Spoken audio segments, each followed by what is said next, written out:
I'm Mariah Jones. I'm a preschool teacher at Christopher House. I've been there for the past 5 years. So what I really want to talk about today is that I want to show you where I started with technology, my experiences with it since I've been exploring with it, and where I'd like to go. So when I started off at Christopher House, we were given just a digital camera to use, and the curriculum we use at Christopher House is creative curriculum and teaching strategies goals. So with that, we are taking pictures, taking videos of the children, and we're then going into the system and typing in what the children were doing. So taking anecdotal records of what they're doing in the classroom. So we were given a camera to use that. Just recently, one of my bosses at work was like, Mariah, do you want to be the pilot classroom to try an iPad? And of course, I was like, yes, I would love to take that on. But I have never used an iPad, so I was like, where do I begin? So there was a training with iPads at Columbia that I attended, and it was a great chance for me to be able to just kind of start exploring with the iPad, looking at different apps, hearing different experiences through other teachers and how they use it. And from that, I just started exploring. I was looking at different applications based off the studies I used in the classroom. So Christopher House is also Reginald Amelia approach.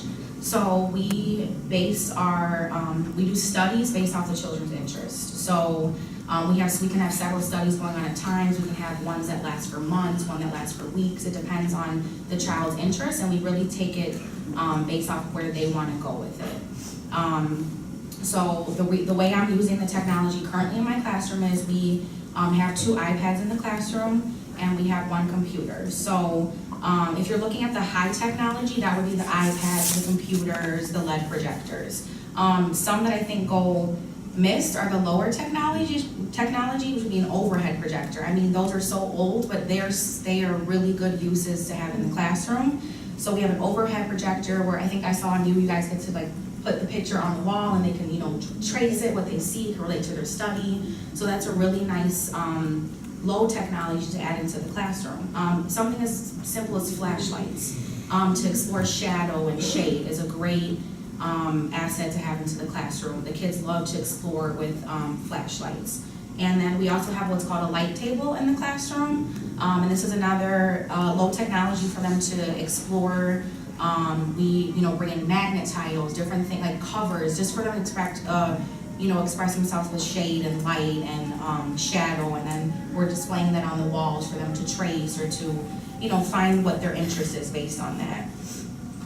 So some of the challenges I think that I ran into was, like I said, I was just given an iPad and said, kind of use this in your classroom. One of the things that was interesting was I was just given an iPad with no case. So that can be dangerous in a classroom of 3, 4, and 5-year-olds. So I was given an iPad and expected my children to be able to use this, and I wanted them to, but I also wanted to protect the iPad. So it wasn't until 2 weeks ago that I got the right iPad cover so that it's protected. But before that, I was giving, again, respect to the children in the classroom, that they, know this is something that we need to take care of in the classroom, giving that respect and that trust that they're going to take care of it, and they did. I still, as you see, I bought this for $3, and they took care of it. They didn't even, they weren't dropping it. They made sure they respected it. So that was just one small challenge, like making sure that you have the proper stuff to go along once you get this amazing piece of technology. So also I want to talk about kind of the digital divide that has come across, I think, while I worked with the technology in my classroom, is that Christopher House serves for low-income families. So not all of my children have seen an iPad before. Not all of my children have access to iPads or have access to computers. So it's that much more important to me to make the experiences in my classroom more meaningful for them, because they don't have access to this on a day-to-day basis. So what I'm doing in my classroom is I'm giving them the opportunity to explore with these different kind of technologies, whether it be in a small group, my circle time is a large group. I'm making sure that all the children have experiences in the classroom to be able to work with the different technologies in the classroom. Where I really like to go with technology in the classroom is, I think someone else was talking about storytelling. When I went to the Columbia workshop, they told me about an app where the children can design their own background, their characters, they can record their voices, and to tell a story. I think that's a great way, and like you said, then to kind of put on this show so people can see like, oh, this is what the children do in the classroom, and have that documented.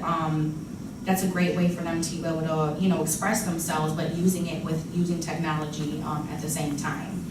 I also think that it's also important to use technology in a developmentally appropriate way. And I'm still exploring that because I use this, yes, in circle time to, like, you know, you look at a YouTube video or display pictures, but I'm also using it in my writing center for some literacy activities, phonics activities, math activities, counting, stuff like that. But I'm very intentional in making sure that they're age appropriate, they're developmentally appropriate, and that there's something that the children really can be engaged in, whether as opposed to just being something extra for them to do in the classroom. I'm really intentional on making sure that it's something that they're benefiting from, and it's really, you know, appropriate for their development. So I don't know, I'm up here, I'm not an expert, and that's the biggest thing. I think that you get technology and you explore with it.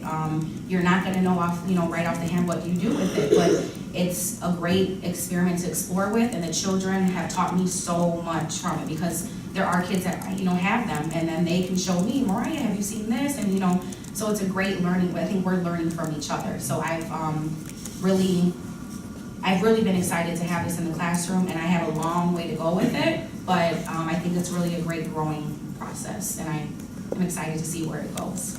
Thank you.